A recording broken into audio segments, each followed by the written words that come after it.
সকালবেলা গৌরাঙ্গকে স্নান করিয়ে আমি তার আসনে বসিয়ে দিয়েছি সাজুগুজু করিয়ে দিয়ে। দেখো তো আমার গৌরাঙ্গ গাছে কতটা মিষ্টি লাগছে। তো এখন আমি গৌরাঙ্গকে সকালের ভোগ নিবেদন করব। সকালের ভোগে দিচ্ছি হচ্ছে লাড্ডু। এটা কাল রাতেই আমি নিয়ে এসেছিলাম।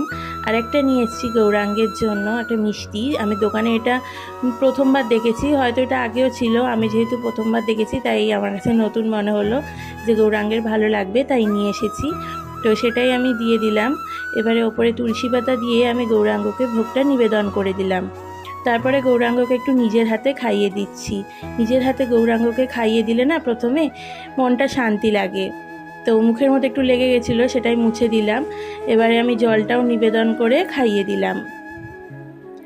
এবারে ধূপ আর প্রদীপ জ্বালিয়ে আমি পুজোটা করে নেব। সকালবেলা বাসি কাজ সেরে ঘরের স্নান করে আগে গৌরাঙ্গের সেবা দিলে না সারাটা দিন ভালো যায়, মনটাও শান্তি লাগে। তাই আমি রোজ সকালে আগে গৌরাঙ্গের সেবা দিয়ে নিই। এবারে শঙ্খ আর ঘণ্টা বাজিয়ে আমি পুজোটা করে নিচ্ছি।